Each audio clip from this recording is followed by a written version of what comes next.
Hey you hello everyone, সকলে কেমন আছো বন্ধুরা? আমি Gagan Mondal and welcome to my YouTube channel guys.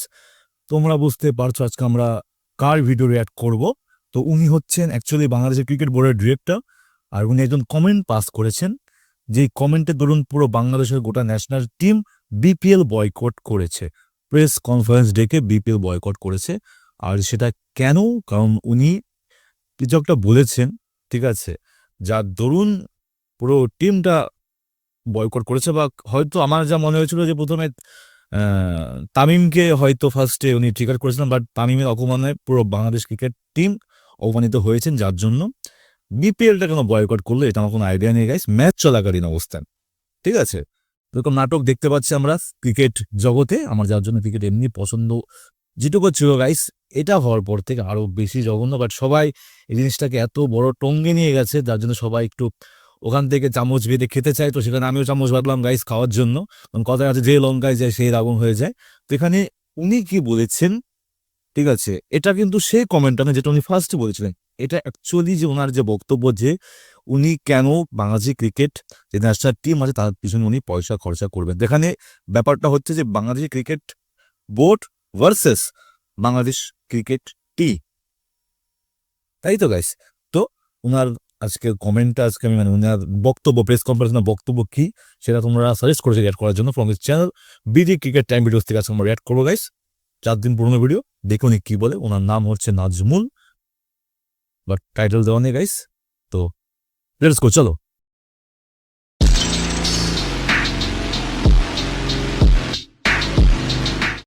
তো অ্যাকচুয়ালি ওনাকে ভারতের অনেক মিডিয়া সহ্য করতে পারছে না, ঠিক আছে। মিডিয়া এখানে আমি মনে করি কোনো ভূমিকা গ্রহণ করে না, বাট মিডিয়ায় চড়াও হয়। বাট উনি কি এমন বলেছিলেন যার জন্য এত কিছু, ঠিক আছে, লেটস গো। বাংলাদেশ ক্রিকেট বোর্ডের কোনো ক্ষতি হবে না, ক্রিকেটারদের ক্ষতি হবে। প্রত্যেকবারই আমরা বলতে পারি যে তোমরা খেলতে পারো না, তোমাদের পিছে যা খরচ করছি এটার তোমরা এবার তোমাদের কাছ থেকে আমরা নিতে থাকি। হ্যাঁ, এই যে একটা কথা, এটা একটা কথা, কারণ দেখো নাম খারাপ কিন্তু ক্রিকেট টিমে হয় না, পুরো দেশটার নাম খারাপ হয়। কিন্তু যদি কোনো ম্যাচ হারা হয় বা কোনো টুর্নামেন্ট যখন হারা হয়, তখন এত পয়সা যখন খরচা করেছে ক্রিকেট বোর্ড, তাহলে সেই অনুযায়ী তো যদি বলা হয় যে তোমরা এই ম্যাচটা জিতনি, তোমাদের ওই ম্যাচে যে সমস্ত পয়সা লাগানো সেটা ফেরত দাও, যদি এটা বলা হয় গাইস, এটা অবশ্যই করে না কোনো ক্রিকেট অ্যাসোসিয়েশন গাইস, সেটার কথা বলছো নি, আমরা বুঝতে পারছি। 27 সাল পর্যন্ত আমাদের রেভিনিউতে কোনো কিছু হ্যাম্পার করবে না। ক্রিকেট বোর্ড বা ক্রিকেটারদের কোনো ক্ষতি হচ্ছে কিনা, ফাইন্যান্সিয়াল কোনো লস হচ্ছে কিনা এটা বাংলাদেশ ক্রিকেট বোর্ডের কোনো ক্ষতি হবে না, ক্রিকেটারদের ক্ষতি হবে। আচ্ছা, অবশ্যই। ক্রিকেটারদের ক্ষতি হবে তার কারণ হচ্ছে যে ক্রিকেটাররা খেললে প্রতিটা খেলায় তারা এক ধরনের ম্যাচ ফি পায়। তারা এক ধরনের খেলায় যদি কেউ পার্টিসিপেট করে, যদি ম্যান অফ দ্য ম্যাচ হয় অথবা কোনো ধরনের বিশেষ যদি তাদের কোনো পারফরমেন্স থাকে, সেটার জন্য আইসিসি নিয়ম অনুযায়ী, ম্যাচের নিয়ম অনুযায়ী তারা যা পাওয়ার সেটা পাবে। ওটা হচ্ছে এক্স্যাক্টলি প্লেয়ারের পাওনা, সেটা বোর্ডের কোনো, এটার সাথে বোর্ডের কোনো সংশ্লিষ্টতা নাই। মানে বোর্ডের এখানে লাভ বা ক্ষতি কোনো কিছু নাই। বাংলাদেশ এখানে খেলুক বা না খেলুক, এখানে বোর্ডের লাভ ক্ষতির কোনো বিষয় নাই, অন্তত এই বিশ্বকাপের জন্য। পার্টিসিপেশন ক্ষতিপূরণ দেওয়ার চিন্তা আছে কিনা, যদি ক্রিকেটারদের লস হচ্ছে আপনি বলছেন? কেন ওরা গিয়ে যদি কিছুই না করতে পারে তাহলে ওদের পিছে কি সমস্ত প্রশ্ন করছে, আমি এটাই অবাক। ঠিক আছে, চলো লেটস গো। আমরা যে এত কোটি কোটি টাকা খরচ করতেছি, আমরা কি ওদের কাছ থেকে ওই টাকা ফেরত চাচ্ছি নাকি? চাচ্ছি? এই প্রশ্নের উত্তর দেন আমাকে। ভাই মানে একটা আছে, মানে কথা হয় যে ক্রিকেট বোর্ডটা একটা বডি হয় এবং ক্রিকেটাররা ওই বডিটা প্রাণ হয়। এখন এই প্রাণটাই যদি না থাকে তাহলে আসলে বডিটা কি আর এখন ধরেন যে বোর্ডটাই যদি না থাকে তাহলে ক্রিকেট এখন হয়ে গেছে উল্টো গাইজ, এখন বোর্ডটাই হচ্ছে প্রাণ আর ক্রিকেট টিমটা হচ্ছে গাইজ বডি, ঠিক আছে। মানে ক্রিকেটাররা থাকবে কিনা, এই প্রশ্নের উত্তর দেন আমাকে। আপনারা তো একদিক থেকে চিন্তা করতেছেন আমার এই হাতটা আছে, দুইটা হাত আছে, এই দুইটা হাত দিয়ে আমি অনেক কাজ করি। এখন আমার শরীরের সাথে হাত, আমার হাত না থাকলে শরীর থাকবে না, শরীর না থাকলে আমার হাত থাকবে না। তো আমার হাত না থাকলে আমার শরীর আর এই হাতের কোনো কাজ আছে? একই রকম, মানে they R part and the parcel. আপনি একটা বাদ দিয়ে আরেকটাকে চিন্তা করতে পারবেন না, আরেকটাকে বাদ দিয়ে আরেকটাকে চিন্তা করতে পারবেন না।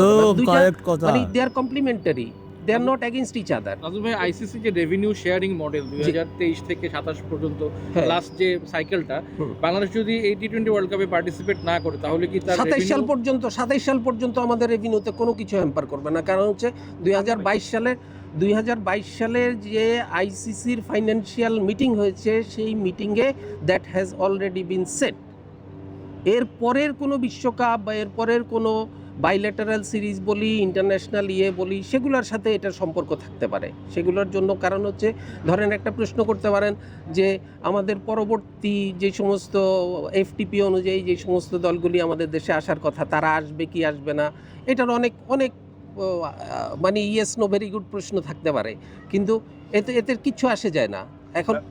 এই যে কিছু আসে যারা বললেন, হ্যাঁ। এইটাই কি আপনাদেরকে এরকম মানে না না না না আমি বলেন যে আমাদের আমি কিছু আসে যায় না, আমি financially কিছু আসে যায় না না না না না না না অবশ্যই ফিনান্সিয়ালি আসে যায়। আমি ওই জায়গাতে আমি আসে যায় না বলতে, আমি এই বিশ্বকাপের সাথে ওটার কিছু আসে যায় না, আমি ওটা বলতে যাচ্ছি। এইটার সাথে আমাদের 2026 সাল পর্যন্ত হয়ে গেছে, আইসিসির কোনোভাবে রেভিনিউর সাথে আমাদের হবে না, so we can take a stance যে আমরা খেললাম না, এটা আমাদের No, we are not taking any stance. We are taking our national interest at the upper hand.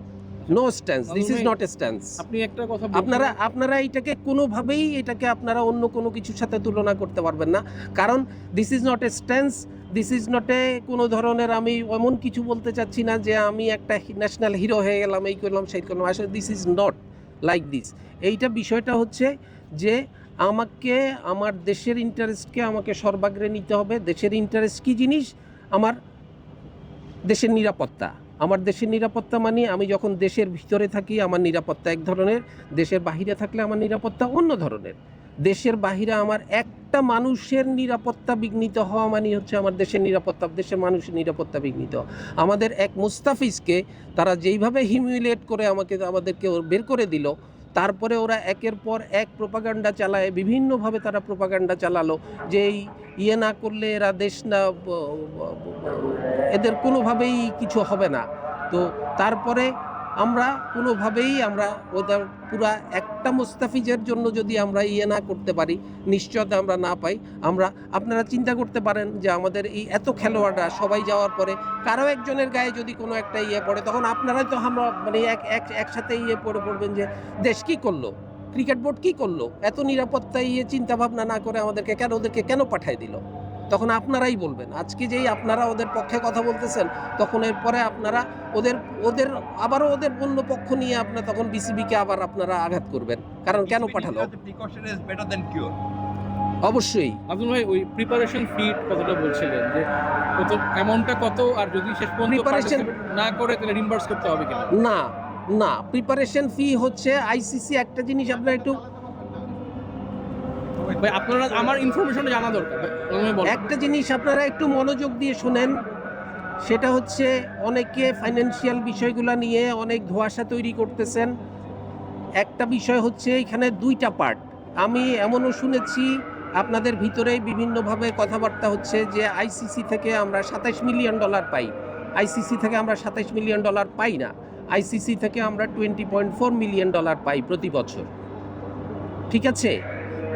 তারপরে হচ্ছে একটা $4 মিলিয়ন একটা ওদের কাছে থাকে, একটা রিজার্ভ মানি থাকে, যেই রিজার্ভ মানিটা ওরা 3-4 বছর পরে পরে কারো যদি কোনো ধরনের অ্যাডজাস্টমেন্ট থাকে, বিভিন্ন রকমের থাকে, ওটা পরে একসাথে ওরা রিইম্বার্স করে। এবং আমাদের যতক্ষণ পর্যন্ত আমরা ওটা না পাচ্ছি, এটা শুধু আমাদের জন্য না, প্রতিটা কান্ট্রির জন্য এই অ্যামাউন্টটা সেম। এই $4 মিলিয়ন, কেউ যদি $30 মিলিয়ন পেয়ে থাকে তাহলে তার সাথে আপনি $4 মিলিয়ন যোগ করবেন। কেউ যদি $100 মিলিয়ন পেয়ে থাকে তাহলে তার সাথে $104 মিলিয়ন যোগ করবেন। ওই $4 মিলিয়ন সবসময় আইসিসির কাছে রিজার্ভ থেকে যায়, যেই রিজার্ভটা ওরা 3-4 বছর পরে পরে একবার কারোর সাথে কোনো ধরনের লেনদেন আছে কিনা আছে কিনা সেগুলো অ্যাডজাস্ট করে তারা একসাথে ওটাকে রিইম্বার্স করে। This is what BCB is getting from ICC. ভাইয়া, যদি ক্রিকেটাররা যদি বলে যে আমরা বিশ্বকাপ খেলতে পারছি না, আমাদের একটু ক্ষতিপূরণ দিলে ভালো হয়, তখন আপনাদের ব্যাখ্যাটা কি? আমাদের কোনো ব্যাখ্যা নাই, কারণ হচ্ছে এই প্রশ্নের উত্তর মানে প্রশ্নটা তুলতেই পারবে না। না, কারণ হচ্ছে যে আমরা যে ওদের পিছিয়ে এত খরচ করতেছি, বিভিন্ন জায়গায় গিয়ে ওরা কিছুই করতে পারতেছে না। আজ পর্যন্ত আমরা একটা শিক্ষা আনতে পারছি?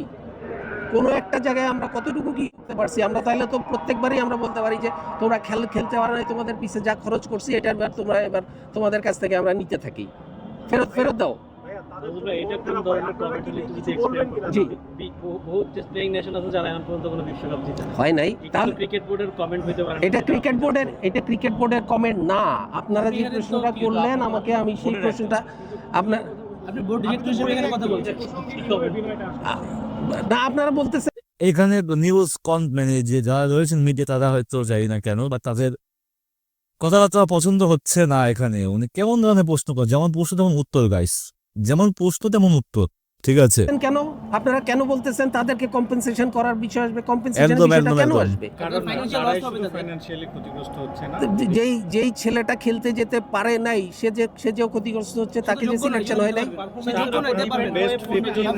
এই সমস্ত আমি এই প্রশ্নটার আর আমি উত্তর দিব না। তার কারণ হচ্ছে যাওয়া না যাওয়ার ব্যাপারে ক্রিকেটারদের সিদ্ধান্ত নেবেন কিনা? না, নিব না। কারণ এটা ক্রিকেটারদের সিদ্ধান্তের বিষয়। বিশ্বকাপে স্কোয়াড কাউকে জিজ্ঞেস করে স্কোয়াড তৈরি করা হয় না। যেই স্কোয়াড ফাইনালাইজ হবে সেই স্কোয়াডই বিশ্বকাপে যাবে। আপনার কি ভাইয়া, আপনি তো ফিনান্স কমিটির চেয়ারম্যান, নানা সময় অনেকেই যখন খারাপ খেলে অনেক এক্সপার্টরাই বলে যে ক্রিকেটারদেরকে আসলে যেই পরিমাণ স্যালারি পাচ্ছে, যেই কভারেজ পাচ্ছে, তাদের পারফরমেন্স বেস স্যালারি দিলে তাদের আসলে আর তাড়না থাকবে পারফরমেন্সটা ভালো করার। আপনার পয়েন্ট অফ ভিউ কি? না, এটা হয়তো ভবিষ্যতে এই ধরনের চিন্তা হতে পারে। এরকম এই ধরনের পারফরমেন্স বেস চিন্তা ভাবনা, যেহেতু এটা আমার একার সিদ্ধান্ত হতে পারে না, এটা বোর্ডের সিদ্ধান্ত হবে। এটা বোর্ড ডিসাইড করবে। আপনার পয়েন্ট অফ ভিউ? আমার পয়েন্ট অফ ভিউ হতেই পারে, এটা পারফরমেন্স বেস হতেই পারে, হওয়া উচিত। হয়তো তখন কি পারফরমেন্স করার তাড়নাটা পারফরমেন্স করার ধারণাটা ডেফিনেটলি বাড়বে। তার কারণ হচ্ছে যে আপনার সবসময় আপনার কাছে ক্যারট থাকবে, আপনার পিছে ইয়ার্ড থাকবে না, তাহলে তো আপনি করতে পারবেন না। তাহলে carrot and yard it has to come parallelly. তো আমাদের এখানে হয়তো এমন আছে, আমি বললাম যে এই সিদ্ধান্ত আমার না, এটা বোর্ডের সিদ্ধান্ত। যেহেতু এরকম কথা আসতেছে সামনের দিকে, হয়তো হতেও পারে বোর্ড যদি সিদ্ধান্ত নেয় পারফরমেন্স বেস সিদ্ধান্ত নিবে, পারফরমেন্স বেস তখন বোর্ড সিদ্ধান্ত নিবে। আপনি কি সাজেস্ট করবেন? এই তো আপনারা সবাই তো এই বিষয়ে সাজেস্ট করতেছেন। সবাই যখন এই বিষয়ে কথা বলতেছেন তখন কেউ না কেউ তো সাজেস্ট করতে কথা আপনি বলবেন না, কেউ না কেউ তো সাজেস্ট করতেছে। ডিপার্টমেন্টের হেড, সো আপনি সাজেস্ট করবেন? আমি শুধু finance, I am part of 25। Last question. জি, I am only part of 25, I am not 25। হ্যাঁ, বাট মানে there is a lot of rumour spreading in the world যে এই 25 টা আসলে কোনো ডিসিশন নেয় না। There's someone behind, apart from the 25, that those are taking decisions. Not necessarily, I don't believe. Basically, বোর্ডটা আসলে গভর্নমেন্ট ইন্টারফারেন্সের উপরে চলতেছে। No, not আপনি like বিশ্বাস that. করেন না? না, আমি এটা বিশ্বাস করি না। আমরা আমাদের সিদ্ধান্ত আমরাই নেই, একমাত্র সিকিউরিটি রিজনে। কারণ হচ্ছে আমাদের এনওসি ছাড়া, গভর্নমেন্ট এনওসি ছাড়া, জিও ছাড়া আমরা এক কদমও দেশের বাইরে যেতে পারবো না। অতএব আমরা এই বিষয়ে সরকারের সিদ্ধান্তের এক চুল নড়তে পারবো না। আমরা যত সিদ্ধান্তই নেই না কেন, সরকার যদি বলে যে আমি জিও দিব না, আমাদের কারো কিছু করার নাই। তাহলে আপনি মোটা থেকে বলছেন সরকারি হস্তক্ষেপ হয় না? প্রশ্নই আসে না। আমাদের সিদ্ধান্ত আমরা নিচ্ছি, আমরা বোর্ড চালাচ্ছি, আমাদের 25টা ডাইরেক্টর, যে আমরা আমাদের সিদ্ধান্ত প্রয়োজনে, যেখানে this is a independent board, আমাদের যাবতীয় সিদ্ধান্ত আমরাই নিচ্ছি। এখন যে আপনারা যেভাবেই বলেন না কেন, এটা মানে আপনাদের স্পেকুলেশন হতে পারে। স্পেকুলেশন না, মানে বিকজ স্পোর্টস অ্যাডভাইজারের যেরকম মানে ছিল আর কি, তারপরে আর কি বাইরে থেকে সব বলছে যে এটা তো মনে হয় একটা মানে গভর্নমেন্ট। Everything is speculation. আপনার কমেন্ট আর স্পোর্টস অ্যাডভাইজারের কমেন্ট বেসিক্যালি একই।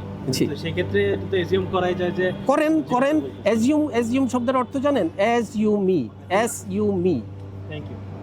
ঠিক আছে? তো অতএব অ্যাজিউম যখন বলবেন তখন ব্যাক অফ ইউর মাইন্ডে আপনাকে মনে রাখতে হবে অ্যাজ ইউ মি। নাজমুল ভাই, বিশ্বকাপ যত 7 তারিখ থেকে শুরু হবে, আপনার কাছে কি মনে হচ্ছে না যে আইসিসি কি সময়টা বেশি নষ্ট করছে? না, ওটা আমার মনে হওয়া নিয়ে কিছু, কারণ I am not ICC, I am part of BCC, I am not ICC. কারণ আইসিসির মতো করে সিদ্ধান্ত নিবে, আমরা পার্ট অফ বিসিসি আমাদের মতো করে সিদ্ধান্ত নিতেছি। তবে আপনি যদি বলেন, আমাদের সিদ্ধান্ত এখনো আগের জায়গাতেই আছে। নাজমুল ভাই, আপনারা কি বিসিসিআই থেকে আলাদা কোনো এক্সপ্লেনেশন চেয়েছেন মুস্তাফিজকে কেন না, কারণ এটা তো আমাদের চাওয়ার কথাও না। না, যেহেতু আপনাদের পারমিশন নেই মুস্তাফিজকে ওরা অপশনে না, আর আমাদের মানে এটা আমাদের চাওয়ার কথা না তো, কারণ ওটা একটা ডোমেস্টিক লিগ না। আপনাদের এনওসি ছাড়া তো সে চাইতো না, আমরা বিসিসি এর সাথে আমাদের এই বিষয়ে কোনো ধরনের কথা নাই, বা কথা বলার আমাদের কোনো স্কোপও নাই। নাজমুল ভাই, আপনি তো বিশ্বকাপ খেলবো না সেটা ধরে নিয়ে অনেক প্রশ্নের উত্তর দিয়েছেন। তাহলে কি আমাদের বিশ্বকাপের আশা শেষ? বিশ্বকাপ খেলতে পারবো না? আবার একই কথা বলছেন আপনারা। আমি কখনো বলি নাই আমরা বিশ্বকাপ খেলবো না, আমি কখনোই তো বলি নাই। আমি মানে কি, আমাদের বোর্ড কখনো বলে নাই, আমাদের দেশ কখনো বলে নাই আমরা বিশ্বকাপ খেলবো না। আমরা বিশ্বকাপ খেলার জন্য মুখায় আছি। আমাদেরকে শুধুমাত্র খেলার পরিবেশটা তৈরি করে দিতে হবে, যেই পরিবেশটা ভারতবর্ষে সম্ভব না। ভারতবর্ষ বললে তো ভুল হবে, ভারতে সম্ভব না। ভারতের মাটিতে সম্ভব না। ধন্যবাদ সবাইকে। সামান্য একটা বিষয় এখানে অনেক তোলপাড় ব্যাপারটা হয়েছে, যেটা হচ্ছে আমাদের বিসিসিআই নিরাপত্তা দিতে পারবে না শুধুমাত্র একটা প্লেয়ারকে, না কাউকে নিরাপত্তা দিতে পারবে না, যেটা বিসিসিআই এর কথা, যেটা আমি জানি না কেন বলেছে গাইস। আর বাংলাদেশের কথা হচ্ছে বিশ্বকাপ খেলবে কিন্তু ইন্ডিয়া খেলবে না, শ্রীলঙ্কার মাঠে খেলবে, যেটা ফেয়ার, যেটা আমি মনে করি ফেয়ার। বাট এটা গাইস সত্য বলতে গেলে কিচ্ছু না, এগুলো কিচ্ছু নেই, মানে বিশ্বকাপটাকে হাইপ ওঠানোর জন্য, হাইপ করে যে বিশ্বকাপটাকে এসব করা হচ্ছে। আমি দেখবো না বিশ্বকাপ, যাও গাইস, আমি দেখবোই না বন্ধুরা। দাম্পা মেডিকেল কথা উনি, আমার মনে হয় ফার্স্ট টাইম কোনো বাংলাদেশের কোনো ক্রিকেট বোর্ডে কাউকে দেখলাম এত সুন্দর স্পষ্ট কথা বললাম। সে হয় না আমাদের দেশের বিরুদ্ধে কথা বলে, সেটা মানলাম আমি, নয় সেটা মানলাম, বাট যে কথাগুলো বলেছে গাইস খাঁটি কথা বলেছে, বাস্তব কথা। আর আসলে গাইস পাপন তো নাম জানি না গাইস কি বন্ধুরা। এই ছিল আজকের মতো, দেখা নেক্সট কথা সবাই।